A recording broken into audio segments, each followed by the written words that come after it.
Assalamualaikum warahmatullahi wabarakatuh. Mitra Pasundan. Insyaallah sing kuring kalayan digedeng ku Kang Sony, Deisan, Kakananda sareng Apiki. Bade cobi-cobi medar hiji cariyos silat, serial silat Sunda karya Bapak Hermawan Aksan. Jaka Wulung Jago Sunda Terah Prabu Siliwangi. Mitra Pasundan, rupina ieu serial teh kanggo sementawisma insyaallah didamel saminggon sakali atanapi 2 kali, utami nama tiap dinten Sabtu sareng Minggu. Mudah-mudahan kapayu nama tiasa langkung rutin. Hatur nuhun ka yasana nu ngarang Bapak Hermawan Aksan. Sumangga Mitra Pasundan. Jaka Wulung Jago Sunda Terah Prabu Siliwangi.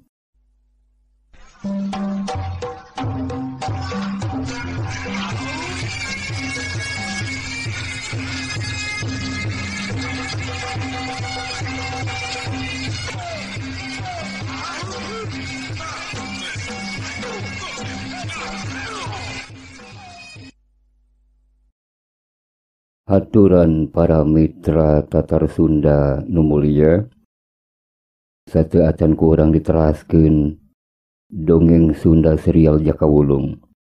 Simkuring sapalawargi teu ngadugikeun salam silaturahmi sareng hatur nuhun ka mitra-mitra Sunda utami nama nu mitineung dongeng silat Sunda serial Jaka Wulung.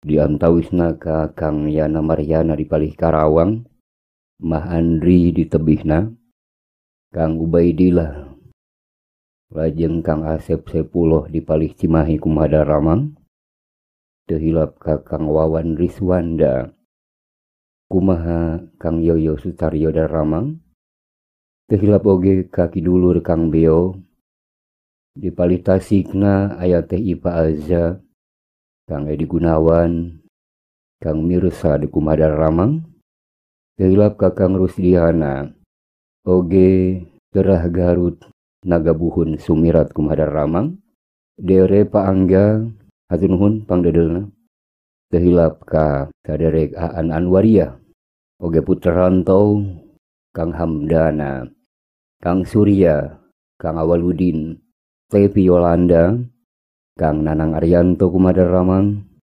Teh Rindi Rindu, Kang Gerhana Akbar, Kang Ilyas, sareng para mitra wargi-wargi di dongeng Sunda nu dimuliakeun ku Allah.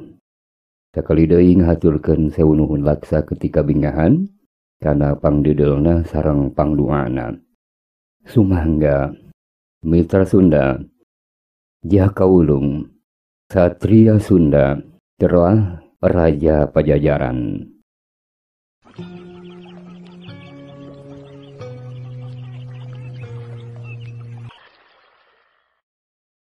Para mitra Sunda nu mulia, sakumaha parantos dipedar sakedik seueurna Wireh Ki Dharma Kusuma alias Ki Karta, guruna Jaka Wulung. Harita teh dijorag ku sabaratang tungan jawara kahot. Rata-rata sakti manggulang-mangguling. Jeung asalna teh rata-rata ti golongan hideung. Tapi jika nama engke mah bakal daratang. Jawara-jawara sejena ti golongan anu abu-abu. Anu geus jugleg narangtung ngabedega di hareupeun Resi Dharma Kusuma alias Ki Karta. Harita teh kurang leuwih 4 tepi kagenepan tangtungan jawara kahot. Sabaraha jongjonan mamitra eta tokoh-tokoh linuhung teh taya nu lemek taya nu nyarek. Siga nu keur pada ngukur paniatana sewang-sewangan udaratang. Ki Karta mah bati rutret kamaranehanana. Kaditu kadieu bisi deuk aya nu rek neruskeun kedalisan. Tapi sabaraha jongjonan mah hening jempling taya nu lemek. Dak dumada ka pireng hiji sora seurinya kakak handaruan anu ngaweuhan ngageleterkeun eta wewengkon sabudeureunana sarta ngageterkeun dada-dada sing saha bae oge nu ngareungeuna. Seuri rongkah nu ngandung elmu gelap sayuta.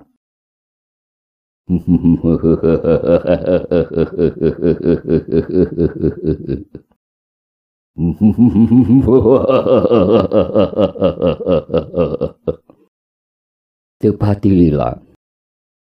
Cerat. Dua jiri manusia lir buta. Nunelah eta tehnya eta buta kembar ti sagara anakan. Nu pada laluncatan tinggara jeleng.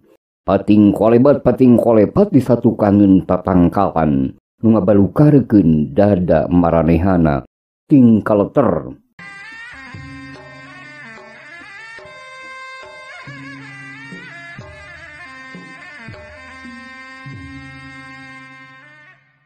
Tapi teu mungkin yen seurina eta dua raksasa teh nu mampu ngageterkeun dada maranehanana. Jika nama nu seuri mampu ngageterkeun manehana teh nyaeta seuri tokoh sejena. Bener bae mitra. Di satu kangen para jawara kembar ngajeleg-jeg hiji tangtungan jirim. Nu pangawakana teh jangkung badag simbar dada lir buta. Bedana eta dedegan mah leuwih kolot. Sabab sirah nu geus hampir botak kabeh. Ngan kari lambaran-lambaran huis di belah tukang jeung di deukeut teulina. Memang manehana pisan nu seurina nya kakak handaruan nebarkeun elmu gelap sayuta. Nu kakuatana teh mang lipek-lipek saupama dibandingkeun gelap sayuta bogana si buta kembar.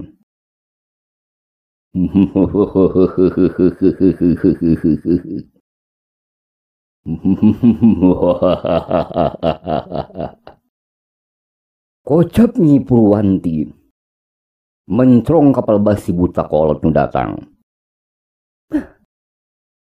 Jika nama oro kembar teh can boga kawani pisan nepi ka kudu kokolot kudu guruna nguntit.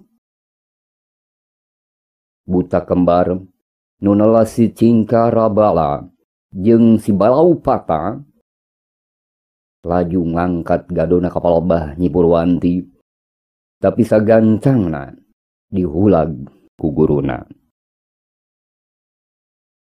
Cicing ari lain. Ulah wakanyian tindakan nu sablongrong. Kitu mitra. Buta kolot teh ngahulag ka murid-muridna nu geus ngarangkat gadana.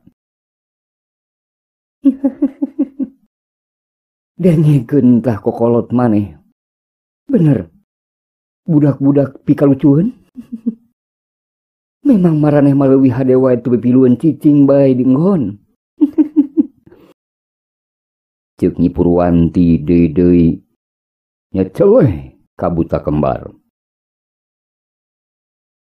Nyai, menggeus Nyai. Purwanti, menggeus. Si buta kolot rada nyentak oge ka Nyi Purwanti ku soranan nu ngageleger. Lantaran masing kalah kumaha bae oge. Manehna teh kasigeung. Murid-muridna nu pikareueus nu geus nebarkeun hiji kagimir nu lain lumayan di wewengkon sagara anakan jeung sabudeureunana. Ngan dianggap sabelah panon ku hiji nini-nini geulis nu nalah Nyi Purwanti. Sedengkeun Nyi Sekar Ayu mah barang nguping kekecapan Nyi Purwanti. Inya nangan ukur luk tungkul bari nahan hiji piseurieun. Boh si Cingkara Bala. Pon kitu deui si Balau Pata. Duanana pada nenjo gerakan Nyi Sekar Ayu. Sarta duanana ge pada ting polotot kablabah si mawa racun. Tapi paniatan si buta kembar ngabales kalakuan Nyi Sekar kudu disidem heula dina hatena sewang-sewangan. Sabab nalika kapireng kekecapan Brahala, guruna nu ngageleger handaruan. Naha aranjeun kalah silih tanya. Siga ka sobat dalid. Mitra barang mireng kekecapan si Brahala. Nyi Purwanti nyerenge seuri. Brahala, jadi naon atuh kahayang maneh teh Brahala? Brahala laju neuteuk kapalebah Nyi Purwanti. Satuluyna mah manehna ngareret kapalebah Ki Wira Mahesa Geni. Nyi Sekar Ayu nu pamungkas maret manehna teh ka Ki Karta. Geus kitu mah pok Brahala ngomong. Yo, dulu urang karieu teh lain rek ngadeg-deg pikeun ngarebut pusaka tina leungeun Ki Karta. Ki Wira laju tumanya. Brahala, naha maneh hayang eta pusaka kitu euy? Ki Wira nanyana rada oge manehna teh mun cereng. Nyatang tu bae kesukuhan. Jeung ari aranjeun rek nanaon atuh. Anggang-anggang daratang ka ieu patempatan dulur-dulur.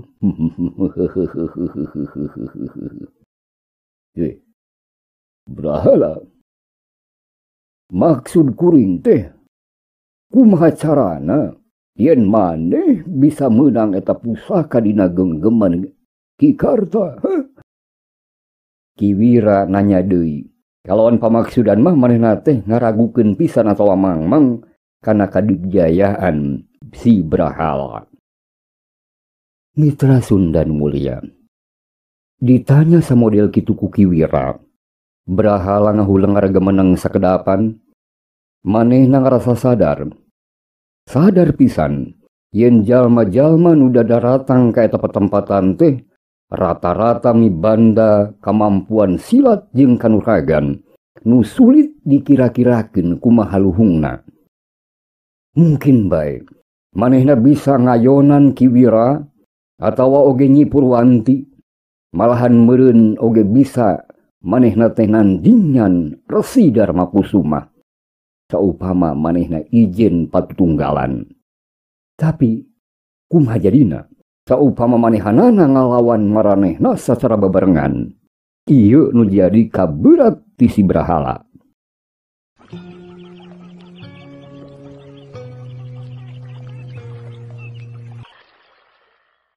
Tapi tetela lain ngaon ukur si Brahala nu kabingungan.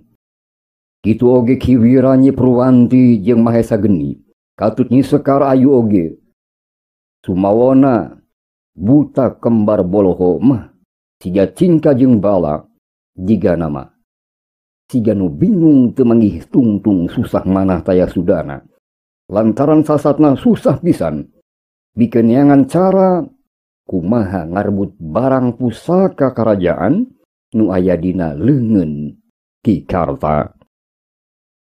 Atuh sabaraha jongjonan mah pating haruleng. Nu satuluyna mah laju kapireng sora Ki Wira. Ki Sila, dulur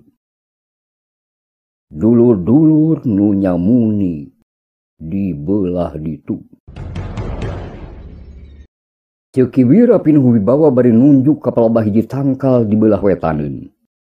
Bisi bae Ki Sila ngabogaan pamanggih ieu.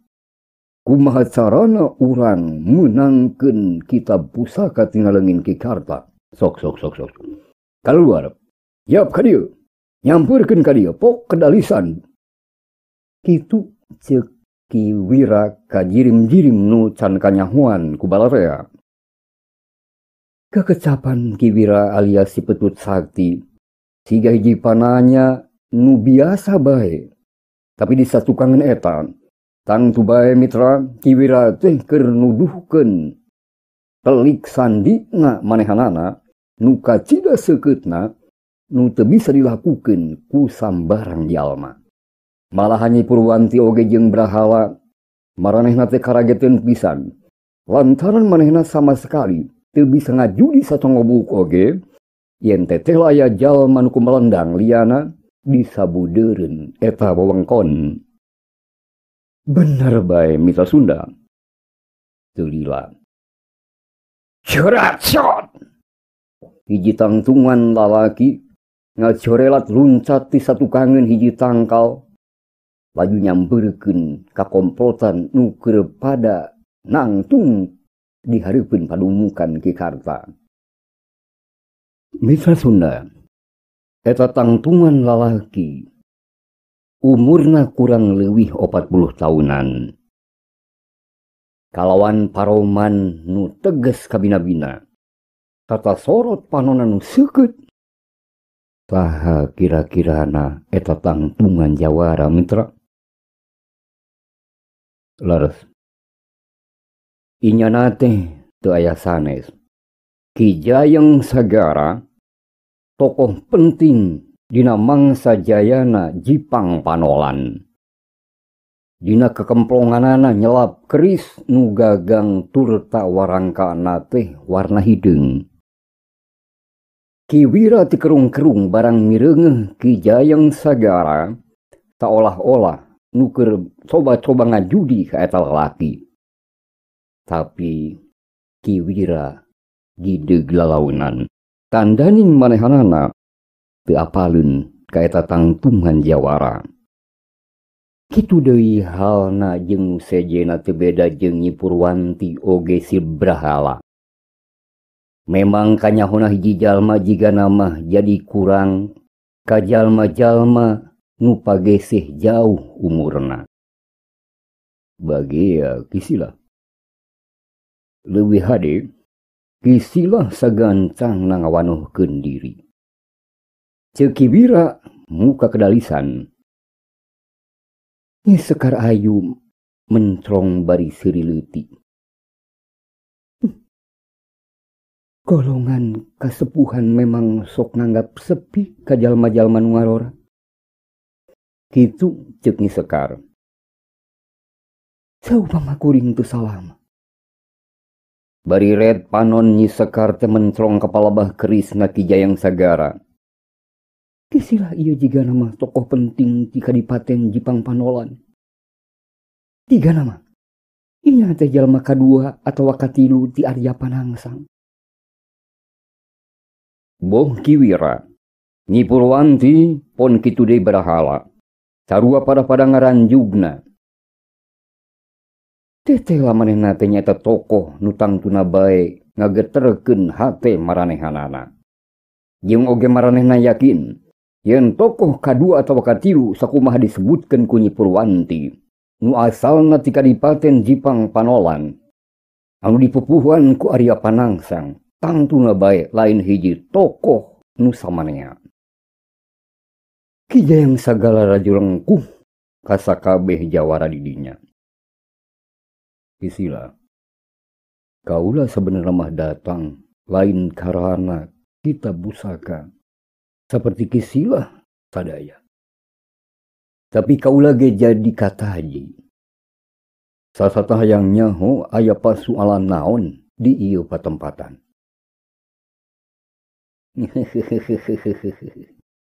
Ki Wira nyerenge. Kisilah. Eta hal tujuan anjeun. Kisilah. Ceuk kuring mah kumaha anjeun bae. Tapi sabab kisilah geus di dieu. Meureun kisilah oge. Kabrong broy ku eta kita busaka. Tapi para mitra, saatan Ki Jayeng Sagara ngawalonan pananya Ki Wira, ujug-ujug kapireng deui sora seuri ti dua urang jalma nu rek datang. Tetela lalaki jeung awewe. Jeung saatan eta seuri ngaleungit kapireng ku Balorea, laju melesat cerelat ngalayang dua tangtungan cirim. Kata laju pancuh dina lemah dina tempat anu kosong sagigireun Nyi Purwanti. Sakedapan paneuteub sakabeh jalma ngarah ka palobah sapasang lalaki jeung awewe. Si lalaki kumisna kandel sorot panon katida seukeutna. Si awewe geulis kawanti-wanti turta papakeana teh rada saringset. Sakedapan mah. Siga nu umurna kurang leuwih 45 tahunan. Dina tonggong maranehanana ngilang pedang panjang. Tetela araranjin datang oge. Ceuk Nyi Purwanti ngabagiakeun bari gogodeg. Dulur, tah, ieu teh sapasang dadali di Palabuhan Ratu. Mata kemeng. Nah kumaha aranjeun. Taya perubahan pisan dina awak aranjeun dina puluhan tahun. Tetep bae anjeun-anjeun mah kabeh arawet ngora arawet jaya. Aranjeun tetep gandang jeung geulis. Kitu ceuk Nyi Purwanti.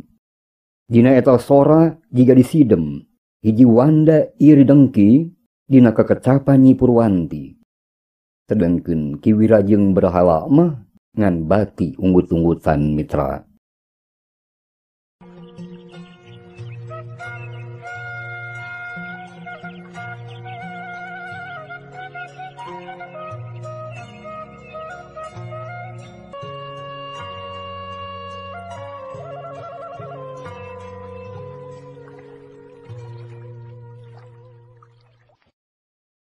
Mitra Sunda nu mulya. Tapi hal eta teh beda pisan pikeun Nyi Sekar Ayu, Mahesa Geni, Ki Jayeng Sagara, jeung buta kembar ti sagara anakan mah. Maranehana pati ngararanjug kaget liwat saking. Barang mireungeuh saha eta tangtungan pasangan jawara. Ngaran sapasang dadali ti wewengkon Palabuhan Ratu geus kakoncara ka jana pria kawentar pisan di dunia kajawataan. Utamana mah ngaran maranehana nu sok dipasangkeun. Ngaran-ngaran masing-masing dipibanda ku maranehna sirna kaganti ku ngaran maranehana nu papasangan. Sapasang dadali ti Palabuhan Ratu. Mangrupa jawara sapasang nu tangguh-tangguh.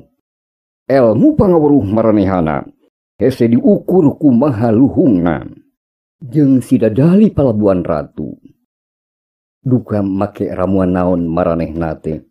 Bet maranehna teh awet ngora alias awet jaya. Nu ngabalukarekeun sapasang dadali Palabuhan Ratu. Tetep tembong masih ngarora keneh pisan. Padahal mah umurna geus 60 tahunan. Teu beda jeung Ki Wira meureun jeung Nuliana. Dadali lalakina laju kedalisan munggaran. Dulur-dulur. Kabeneran tah. Kami duaan. Tetela can telat-telat teuing anjog ka ieu patempatan. Jika nama aranjeun. Leuwih resep silih kenalkeun jeung silih wanohkeun diri. Tiga nu keur sosonoan. Yeuh, dulur-dulur. Ulah poho. Kapan tujuan aranjeun ka ieu patempatan teh deuk ngarebut kitab pusaka nu dicekel ku Ki Karta lain. Nah, taya seurang-urang acan nu wani tumindak. Kitu ceuk si dadali lalakina. Si Brahala sakedapan kerung.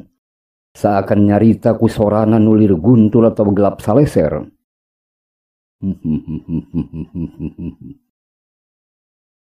Kisilah. Nah anjun boga usul kitu nu hade. Kumaha carana eta teh lur? Tidak dari lalakina ngagak-gak seurina handaruan. Ye. Tetela utek aranjeun para jawara kolot. Oge jawara ngora. Jiga nama beuki kolot, beuki ngerut. Nu ngora pada boloho. Ye. Ku kami di bejaan. Yen cara namah tangtu bae wang kepung ieu padepokan Ki Karta. Tuluy urang kabeh ngaraponan Ki Karta. Sanggeus urang nyekel kitab pusaka Karajaan Pajajaran. Di antara urang tangtukeun engke saha kira-kirana nu bakal ngawasa kana eta kitab pusaka. Jeung tangtu eta hal teh kudu ku jalan ijen patutunggalan di antara urang sakabeh kalawan adil. Kumaha ieu? Sok pamanggihna caritakeun dulur. Kitu ceuk si dadali lalakina kalawan tegasna keur kasararea. Satuju pisan. Ceuk si dadali awewena manehna ngagero lirih nya tujuan. Geus tangtu we mitra. Si dadali awewena mah sapagodos jeung si dadali lalakina.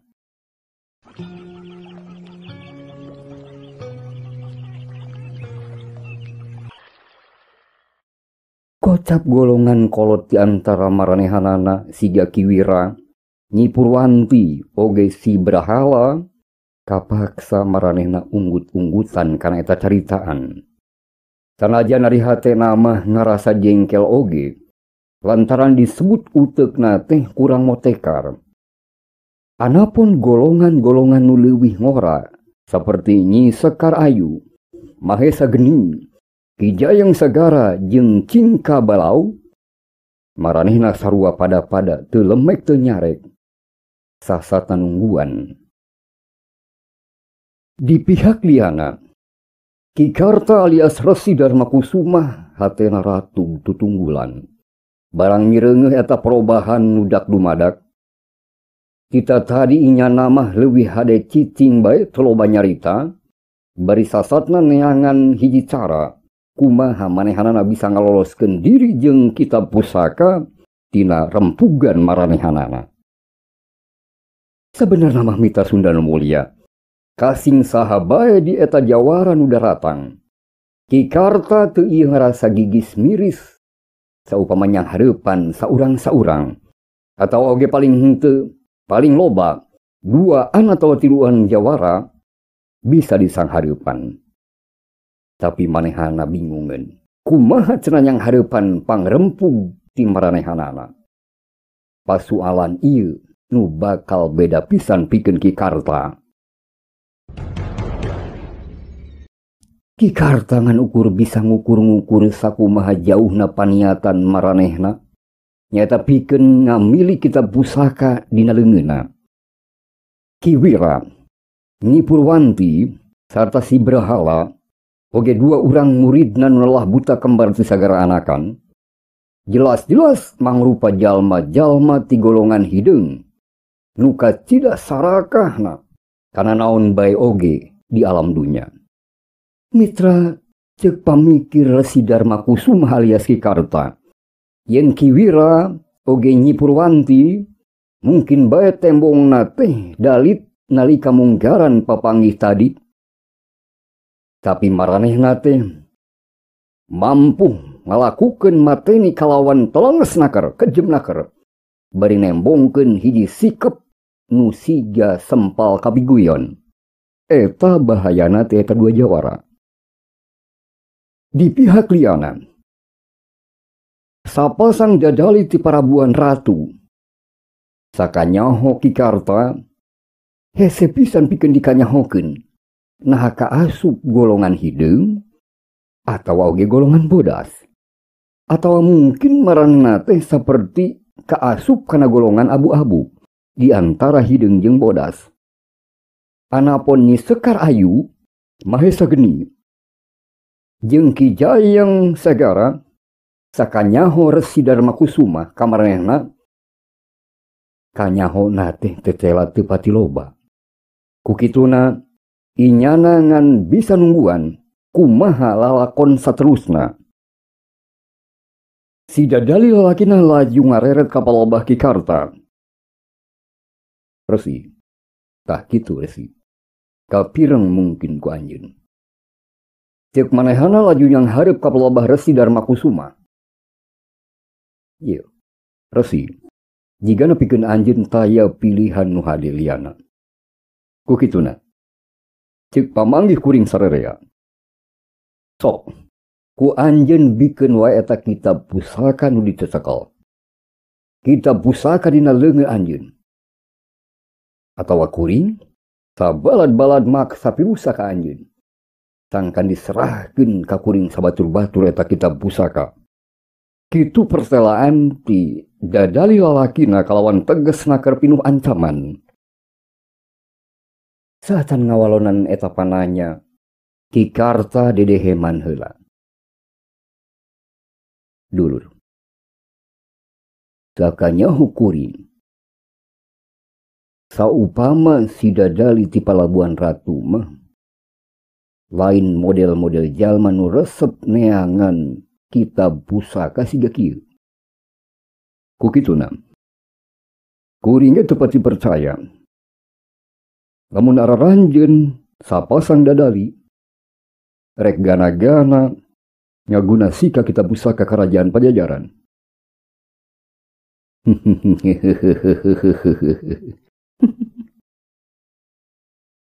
Tapasang dadali ti parabuan ratu salesirian. Siga nu lucueun barang mireng naon diucapkeun ku Ki Karta. Jiga namah maranehna teh geus lumrah pating cakaka keragem babarengan sauyeunan mitra. Maklum, maranehna teh geus kurang leuwih 40 tahunan hirup babarengan ti mangsa rumaja keneh. Wiku Ki Karta. Ceuk si dadali lalakina. Ieu. Sanajan pancakakina geus paanggang. Tapi kami yakin yen urang teh nu di dieu utamana mah pada katurunan raja-raja ageng nagri Tatar Sunda. Tapi dina ieu perkara kuring moal ambil pusing. Nu jadi pasualana mah yen kami masih ngabogaan hak karena kitab-kitab pusaka kerajaan Pajajaran ditinggal para luhur. Ku kituna Ki Karta. Kiwari jika namah mangrupa hiji kasempetan nu hade pikeun kuring sabatur-batur. Nah hapang teu dicokot. Moal diingkeun kitu bae eta kitab dina leungeun Ki Karta. Bener Kang. Jigana geus waktuna urang ngawasa jeung ngawangun hiji kajayaan nu leuwih gede. Saatan urang sarua moksa ti alam dunya Kang. Ceuk si dadali awewena nempas. Deui-deui Ki Karta ngarenghap jero. Inyan rada mundur sabara lenggah ka tukang nalika si dadali ti palabuhan ratu. Lalaunan ngalengkah maju satapak. Hampir barang oge Ki Wira, Nyi Purwanti jeung si Brahala ge ngalengkah maju sabara lengkah. Mitra Kiwari mah ngabedega 5 tangtungan urang tokoh nu elmuna hese diukur kumaha kahebatanana dihareupeun Ki Karta. Laju ngalingkung Ki Karta alias Resi Darmakusuma kalawan ngawangun kurang leuwih setengah wates kurilingna atawa lingkaran.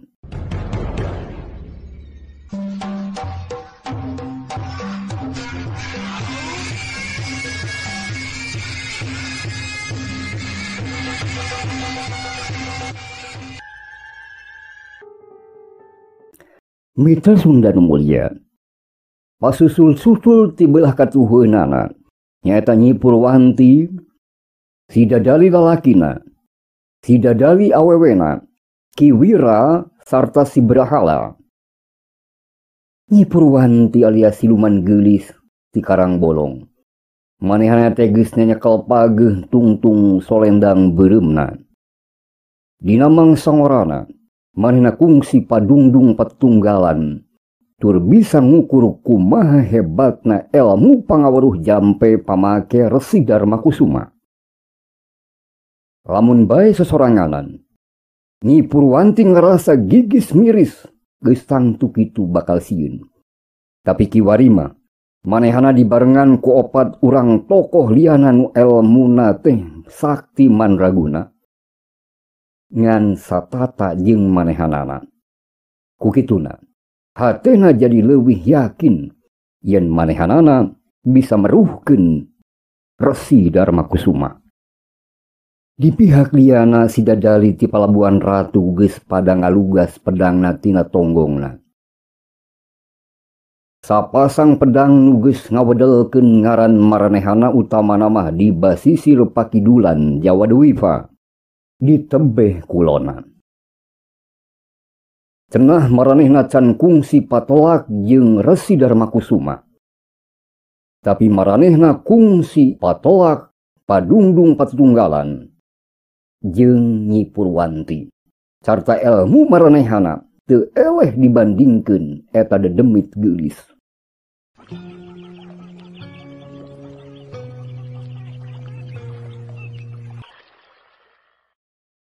Pihak sejena, pihak Kiwira anu boga jujuluk si Petut Sakti, inyana geus ngarumbaikeun Petut Saktina. Malahan masa barakali eta Petut Sakti teh dipeltar-peltarkeun, dipetut-petutkeun ka luhur. Tar. Sorana handaruan ngandung galuran nu ting jerengeng kana ceuli. Saha bae nu ngareungeuna. Estu mata katorekan sakaligus nebarkeun hiji ancaman nu lain lumayan nu kacida ampuhna tina bau racun di palebah tungtungna Petut Kiwira. Sedengkeun si buta nu kolot nulah si Berahala manehna laju muter-muterkeun gadana nu badag nu panjangna teh ampir satengaheun awakna. Memang manehana mah teu pati pinter alias boloho, tapi awakna jangkung badag sembada, ngabogaan tanaga nu kacida rongkahna, jeung tanaga rosa teh mangrupa andelan si Berahala. Mitra Sunda nu mulia sareng dimuliakeun ku Allah Subhanahu wa taala. Para jawara nu deuk bitotama ngarempug ka Resi Darmakusuma alias Ki Karta. Geus mungkin ngagser ngadeuketan palebah Ki Karta. Bener-bener jiga nama. Pikeun eta jawara sepuh tangguh-tangguh. Tokoh penting kerajaan Pajajaran. Nu ngagem ilmu gulung maung. Jeung geus ngawasa kitab-kitab pusaka kerajaan Pajajaran. Taya lolongkrang pikeun bisa ngaloloskeun dirina ti eta wewengkon utamana mah lamun dibarengan ku kitab pusaka. Sedengkeun di pihak liana mitra, golongan-golongan leuwih ngarora saupama Nyi Sekar Ayu, jawara ngoran Loah Mahesa Geni, kitu deui Ki Jayeng Sagara tokoh penting ti Jipang Panolan. Oge si buta kembar ti Sagara Anakan. Maranehna masih pada nungguan. Kumaha kacindekan tina eta ijen patutunggalan.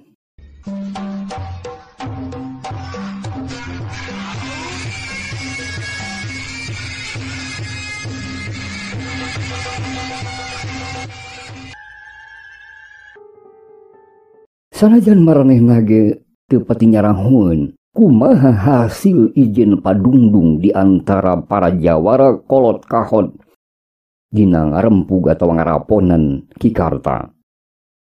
Tapi maranehanana boh Nyi Sekar Ayu, Mahesa Geni, Ki Jayeng Sagara jeung si buta kembar si Sagara Anakan saolah-olah neuneun hiji harepan gede yen eta para tokoh kolot teh silih adu jajaten di antara maranehanana mitra.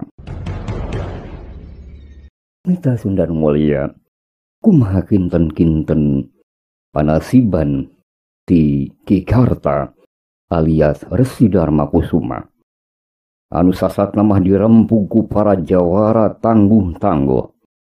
Jeung deui, jigana mah masih loba keneh oge nu bakal ngarempug atau ngaraponan Ki Karta Meureun loba oge nu can anjog ka eta patempatan di Pasir Sagara. Sedangkeun jaka ulung mah masih lalampahan di jalan. Sok sanajan eta pamuda teh ceurelat-ceurelat ngagunakeun elmu ngahampangkeun awakna nu ampir paripurna. Tapi wewengkon Kikarta lumayan jauhna di eta Jawarangora. Cag heula mitra Sunda nu mulia. Hatur punten kana samudaya kalepatan-kalepatana pamugia ageng manfaatna kanggo urang sadaya. Pamugia urang sadaya utamina mah wargi-wargi dongeng Sunda. Tapapaosna dipaparin kasehatan lahir sareng batin ku Allah Subhanahu wa ta'ala. Amin ya Allah ya rabbal alamin. Hatur punten rada telat lajengan atapa terasan tina serial Jaka Wulung. Hatur nuhun. Sumangga mitra Sunda nu mulia.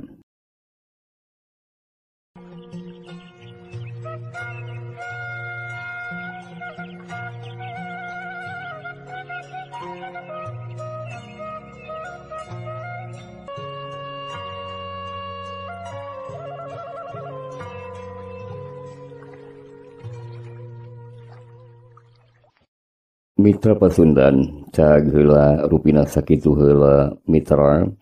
Insyaallah sanes waktos wangtu bitrasieun deui. Serial Silat Sunda karya Bapak Hermawan Aksan, kalayan naskah Sunda ku Kang Soni Maulana sareng Kang Asep. Hapunten kana samudaya kalepatan sinareng kehilafanana, mudah-mudahan kagungan manfaat anu ageng. Sumangga mitra. Wassalamualaikum warahmatullahi wabarakatuh.